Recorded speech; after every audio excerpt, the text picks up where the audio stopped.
Hey, uh, hello everyone, and thank you for being here today. I would like to start my presentation by expressing my deepest gratitude to all courageous women who have fought and continue to fight for equality and liberty across the world. I acknowledge that I completed my research in Ottawa on the traditional unceded territory of the Algonquin Anishinaabe Nation. I recognize their enduring relationship with this land, which remains unceded. I honor the traditional knowledge keepers, both young and old, and pay respect to their courageous leaders, past, present, and future. I also would like to thank la chaire de recherche sur les violences sexistes et sexuelles en milieu d'enseignement supérieur at UCAM that supported my research and invited me to share the results with you all.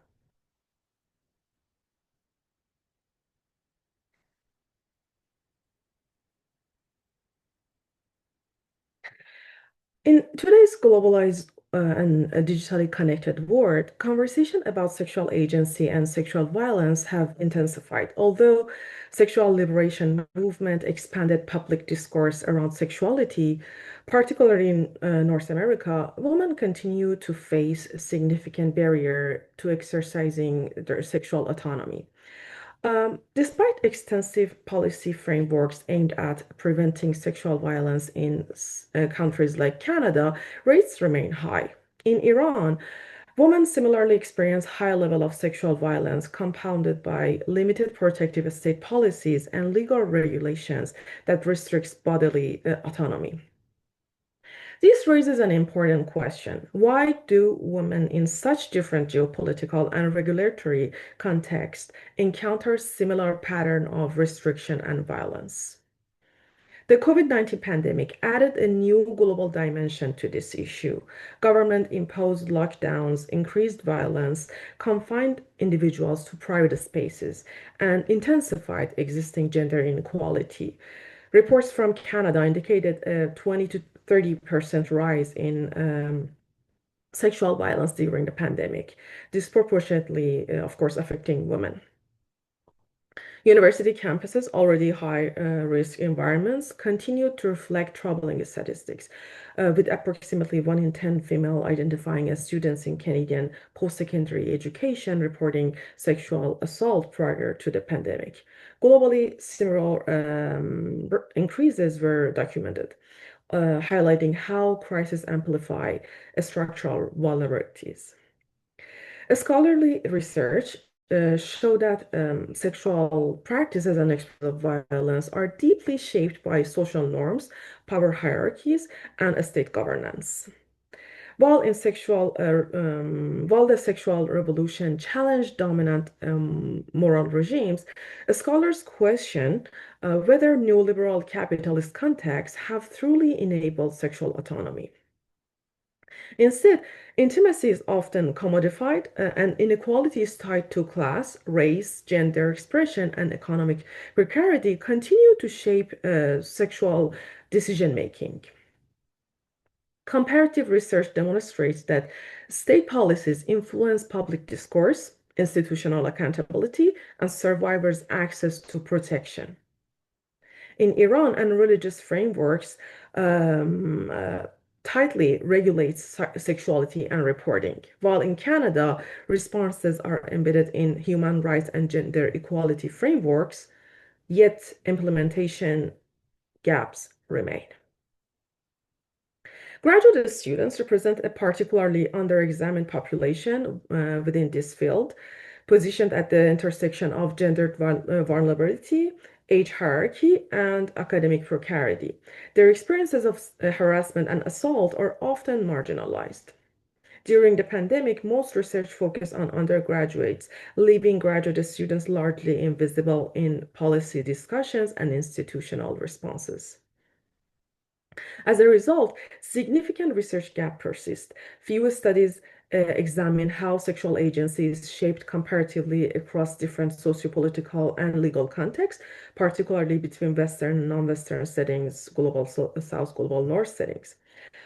The relationship between sexual agency and experiences of sexual violence remains insufficiently theorized. Moreover, comparative analysis, especially in the context of the COVID-19 pandemic, are limited.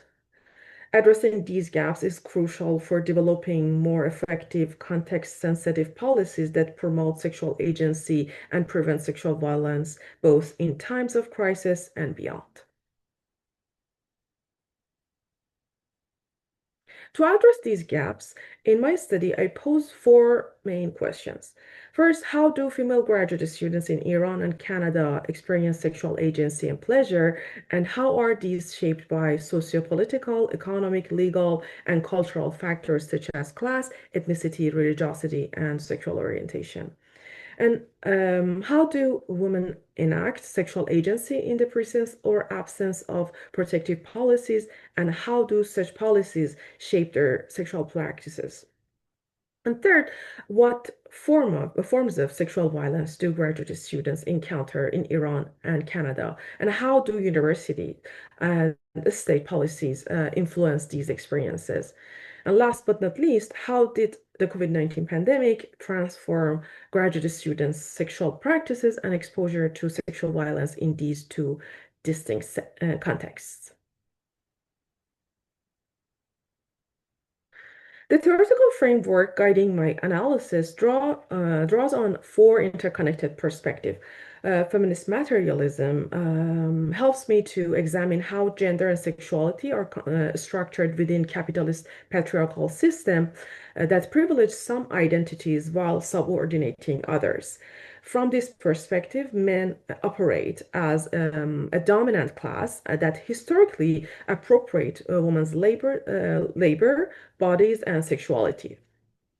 Also, it highlights how neoliberal capitalism commodifies intimacy and emotions, positioning women as self-governing subjects responsible for managing and optimizing their intimate lives, yet still constrained by patriarchal norms and intensified expectations. Second, I situate sexuality within globalization, the digital revolution, and surveillance capitalism. Scholars show how global market logics reshape gender relations, while processes of social acceleration transform dating and intimate relationships. At the same time, digital platforms embed sexuality within systems of data extraction and surveillance, further regulating how intimacy is performed and experienced. Third, drawing on intersectionality, I examine how overlapping identities such as race, class, gender, disability, and sexual orientation shape women's experiences of sexual agency and violence differently. This perspective reminds us that vulnerability and autonomy are unevenly distributed across social locations.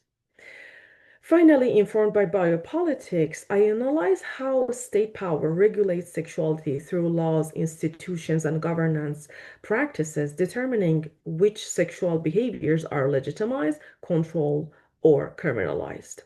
Together, these four perspectives allow for a comparative analysis of a woman's sexual agency and exposure to violence in Canada and Iran, highlighting how structural, intersectional, digital, and state forces intersect in shaping intimate lives. I used a qualitative comparative study to examine the experiences of female graduate students with sexual agency and sexual violence in Canada and Iran, focusing on the COVID-19 pandemic. The study compares these two geopolitical contexts: Iran's Islamic conservative legal framework that restricts women's sexuality and criminalizes sexual activity outside marriage, while Canada's legal system emphasizes consent and protective policies for survivors. Despite these policies, in Canada, sexual violence remain prevalent in this context. This study population includes female graduate students in humanities and social sciences at the University of Ottawa and University of Tehran, chosen for their prominence and diverse student population, these two universities in two contexts. I use a snowball sampling to recruit my participant, and also I recruited some participants using LinkedIn. I interviewed 31 participants, capturing nuanced perspective shaped by education, cultural norm, and feminist knowledge. Data were collected through semi-structured, in-depth interview conducted via Zoom or Google Meet in safe, confidential environment. And interviews were recorded and transcribed and analyzed. I used in vivo for my analysis, qualitative analysis, and I applied a hybrid coding method combining inductive and deductive approaches. This allowed emergent themes to surface while situating participants' experiences within broader theoretical framework of patriarchy, neoliberal capitalism, and socio-legal structures. You can see the sample characteristics in this table. As shown here, participants in both contexts range in age from 25 to 45 years, with a mean age of 31.1. It is important to note that six of the 16 participants from University of Ottawa were Iranian. However, none of the participants from University of Tehran were Canadian.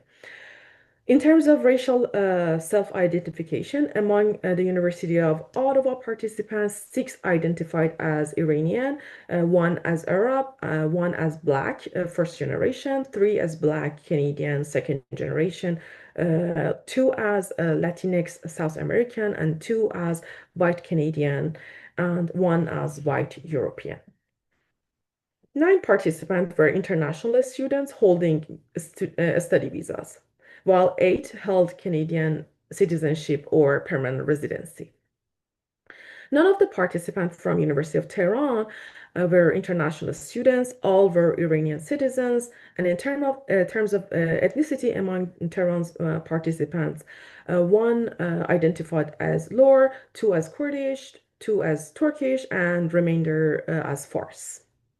Among participants, regarding sexual orientation, participants from University of Ottawa identified as queer were 3 people, pansexual 1, lesbian 1, bisexual 4, and heterosexual 7 people. Among participants from University of Tehran, 3 identified as bisexual and 12 as heterosexual. Overall, there was a greater diversity in sexual orientation among participants from University of Ottawa.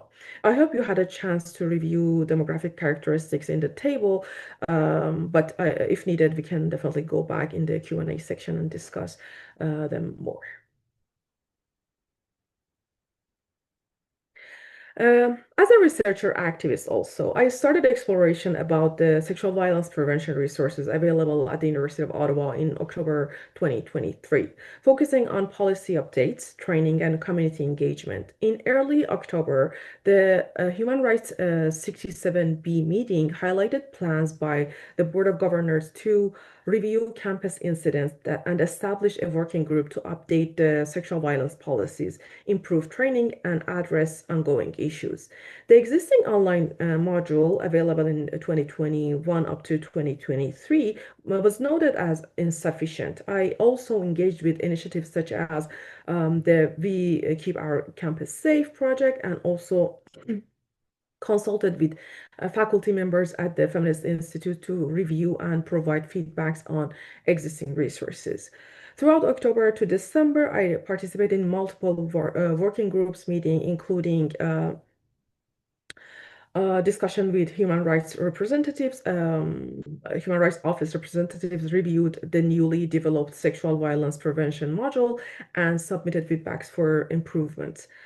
Additional steps included submitting a case grant, reviewing potential new committee members at the Human Rights Office Sexual Violence Prevention Committee, and contributing to the Feminist Resource Center newsletter to disseminate updates and information regarding sexual violence related topics with the survivor-centered approach.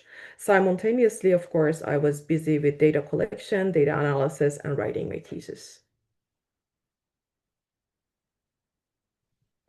The findings of my study in general reveal that young women's sexual and intimate lives are shaped by an interplay of personal agency, cultural norms, and structural forces.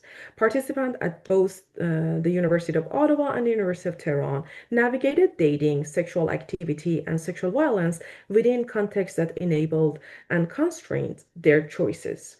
While local laws, norms, and institutional frameworks created differences, global forces such as the internet, neoliberal capitalism, and patriarchal structures produced notable similarities across both contexts. Young women continually negotiate their desire, risk, and relational expectations, balancing individual preferences with social, cultural, and institutional pressures. Dating experiences mainly were influenced by age, prior experience, life stage that the participants were in, family responsibilities, and academic or work commitments. Younger participants more often used online dating apps, while older participants relied on traditional methods. In Iran, dating apps remained taboo, so social media served as a discrete third space for connection. Participants followed either traditional cultural script or friendship-based approaches, and key factors for positive dating included communication, shared values, trust, respect, and safety. First date presentation varied from prioritizing authenticity and comfort to deliberately non-sexualized appearance shaped by cultural or religious beliefs. Regarding intimacy, participants engage in diverse relationships shaped by values, norms, and circumstances. Ideal relationship emphasize trust, emotional connection, and support, while negative relationships involve neglect, manipulation, or unequal power. Sexual activity was often linked to emotional intimacy, though some distinguished between sex and emotional closeness. For participants, sex was more than procreation or physical release. Young women in both contexts understood sex in three primary ways. First, as a holistic experience, second, as a recreational act, and third, as fulfilling male partners in heterosexual relationships. Sexual experiences were shaped by environmental, interpersonal, and personal factors. Environmental influences, including societal expectations, restrictive gendered norms, religious and legal regulations, family pressure, media portrayal, inadequate sexual education, and experiences of sexual violence.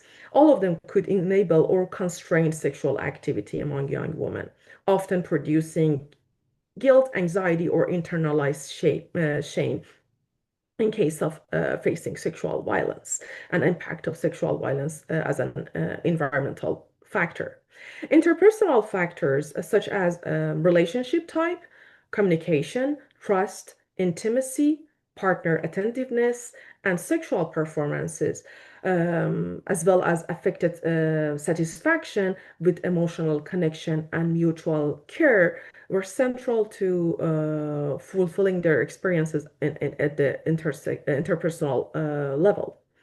Personal factors including age, prior experiences, self-esteem, physical and mental health, body image, sexual knowledge, and internalized restrictive values further shaped confidence, agency, and pleasure. Participants emphasize mutual pleasure, emotional intimacy, safety, and open communication, though experiences often prioritize partners' need rather than their own needs as female in that heterosexual relationship. Foreplay, afterplay, vulnerability, affection, and playful exploration were central, and many highlighted women's pleasure and orgasm in their reflection on sexual activities. Sexual pleasure was prioritized differently, though. About half viewed sexual pleasure as energy, self-care, and well-being, while others emphasized emotional connection over sexual satisfaction.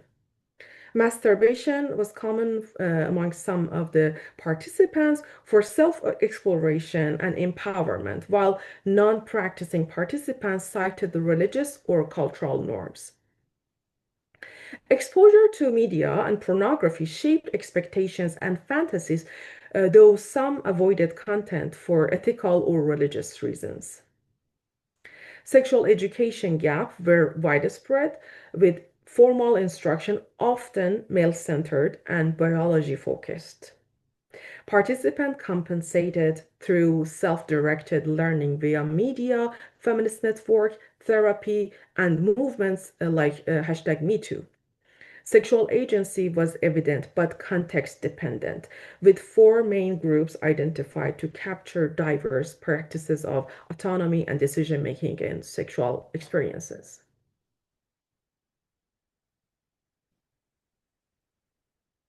Participants across both Iran and Canada showed notable ambiguity in defining sexual violence, while with many normalizing certain behaviors.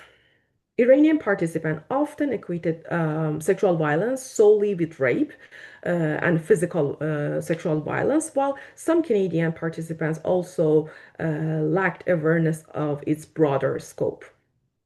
About two-thirds were uncertain whether harassment, stalking, indecent exposure, or intimate partner violence and misconduct counted as sexual violence.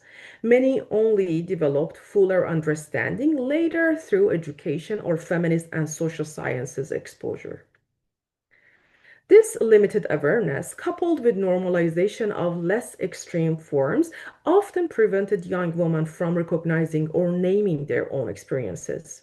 Nearly all participants, 30 out of 31 participants, reported experiencing at least one form of sexual violence, often multiple times, across public and private spaces.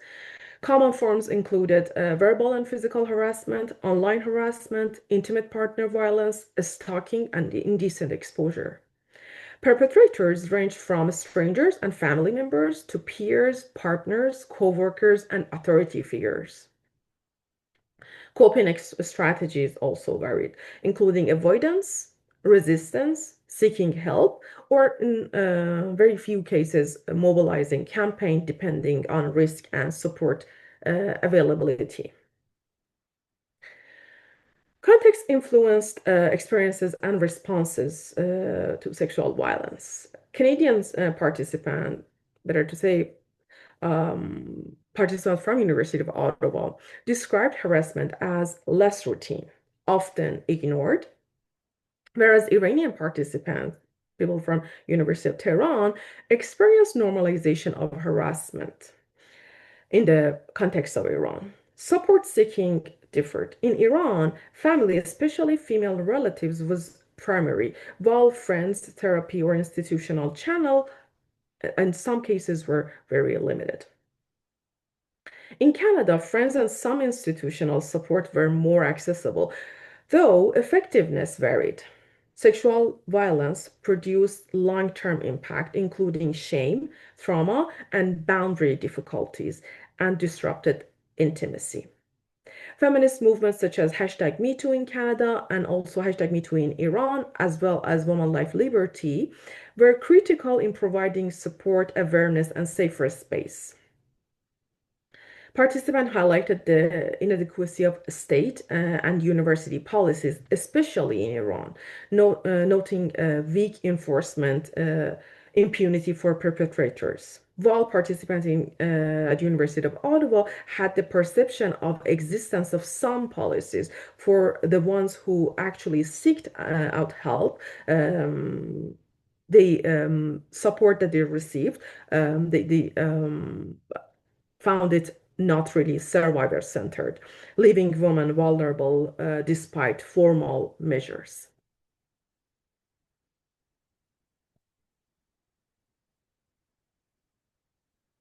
The COVID-19 pandemic profoundly shaped participants' experiences with dating, intimacy, and sexual activity, as well as sexual violence in both contexts in Iran and Canada. Lockdowns and restrictions limited public dating opportunities, making online platforms, including dating apps and social media, third space in Iran, the primary means of connecting. Some participants found virtual interaction convenient, while others described them as awkward or unsatisfying. Lack of safe public spaces heightened insecurity and sometimes led to private or risky encounters. Intimate relationships were affected variably. Some couples strengthened bonds through increased time together, while others experienced heightened conflict, isolation, or strain. Sexual activity decreased for many, particularly those in long distance relationship, lacking privacy or facing restrictive norms. Iranian sexual minorities and newcomers to Canada face additional challenges, including anxiety, social and economic constraints, and also legal limitations. Support systems were critical during the pandemic, with most partners relying on friends, families, or therapists. Online contact helped maintain support through some interactions, felt in some cases superficial though. And newcomers experienced a high level of isolation. 16 participants reported no sexual violence during the pandemic, while 15 experienced harassment, intimate partner violence, or online abuse, highlighting heightened vulnerability among young women during the lockdown and pandemic.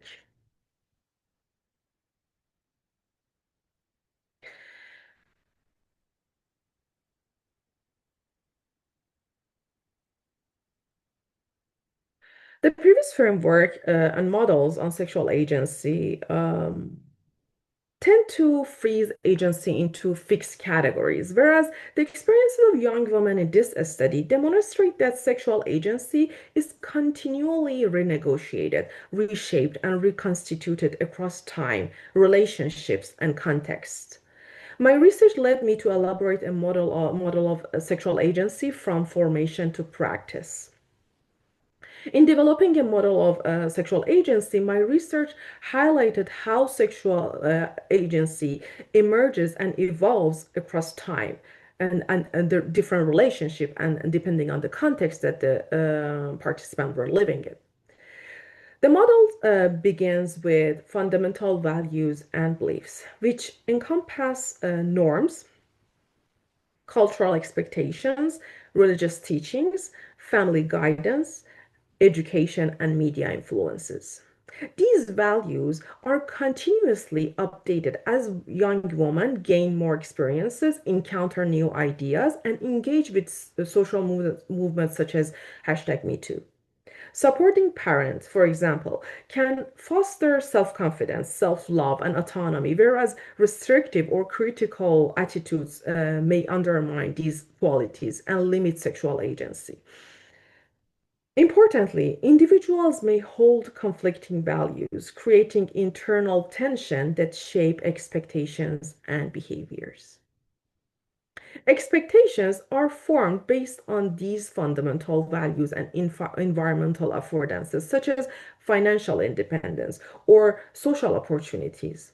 They shape how young women anticipate sexual encounters and navigate their sexual lives. Contradictory values or restrictive conditions can produce tension or limit perceived freedom, while life tensions while life transitions, including age, marital status, parenthood, or relocation, can shift expectations over time. Finally, experience and practice translate values and expectations into actual sexual behaviors. Environmental condition, partner characteristics, institutional or legal framework, all in all shape how agency is enacted. Positive, supportive partner can enhance confidence and autonomy, while controlling or abusive partner may restrict agency and reinforce negative beliefs. Sexual experiences also feed back into values, helping women learn about their bodies, refine expectation, and develop greater self-awareness and empowerment.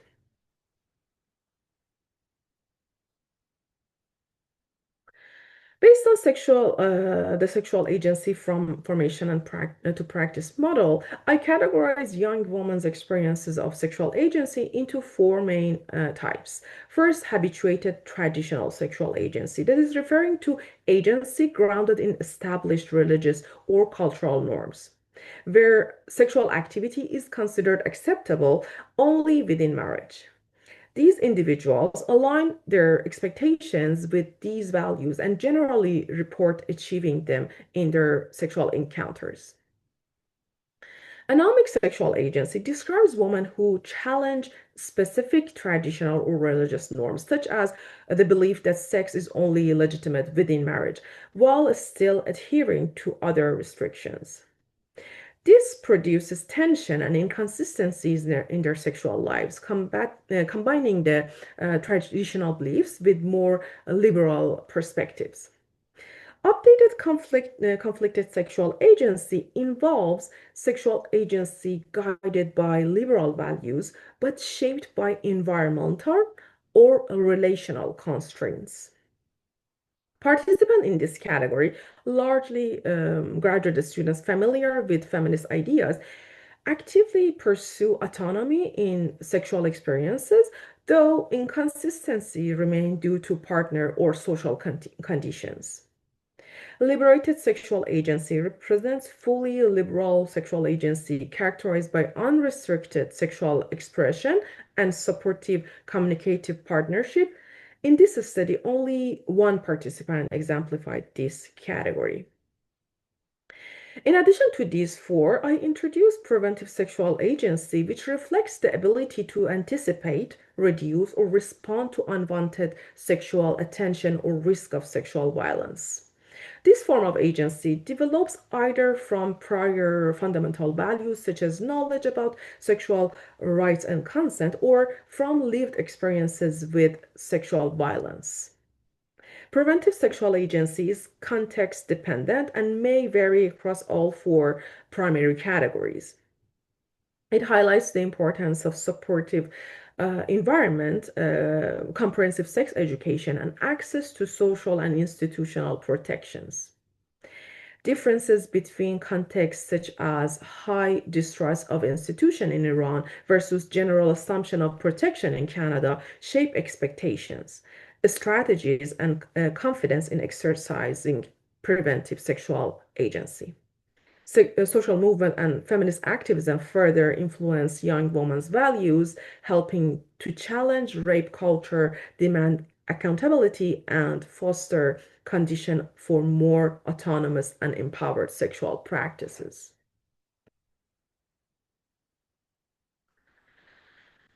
Wearing my hat as a researcher activist, again, on advancing sexual violence prevention training at uOttawa, I highlighted the support that I provided support and pushed for mandatory and evidence-informed sexual violence prevention training for all at University of Ottawa campus.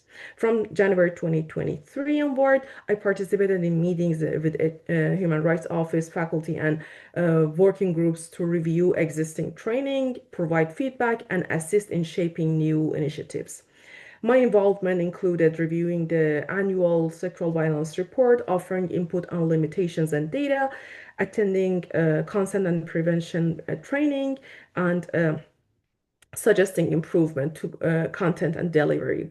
I also supported pilot projects and shared resources for employees and for students.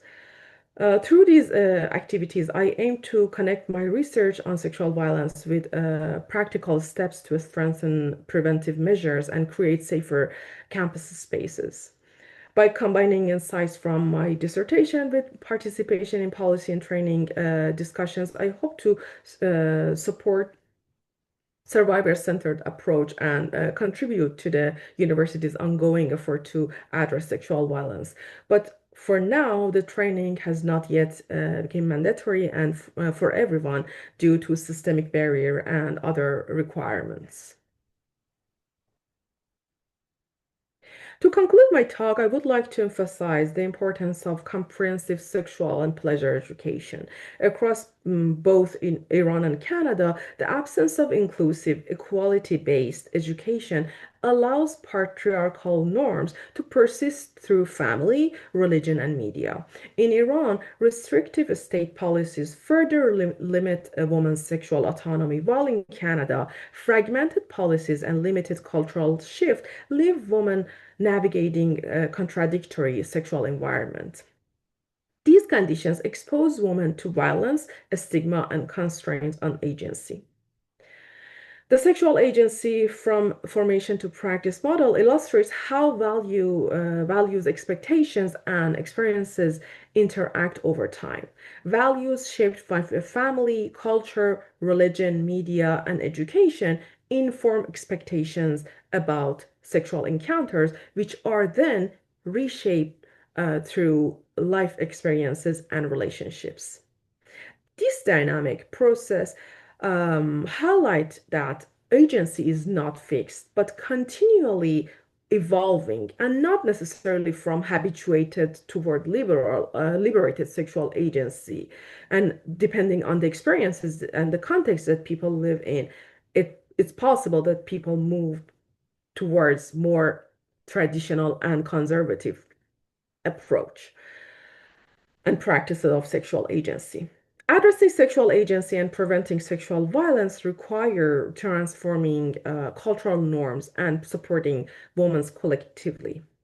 Inclusive sexual education paired with supportive policies can teach consent, bodily autonomy, and ethical sexual engagement, challenge patriarchal norms, and foster a culture that affirms women's sexual rights, autonomy, and well-being.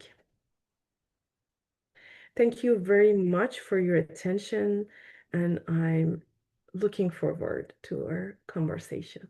Thank you.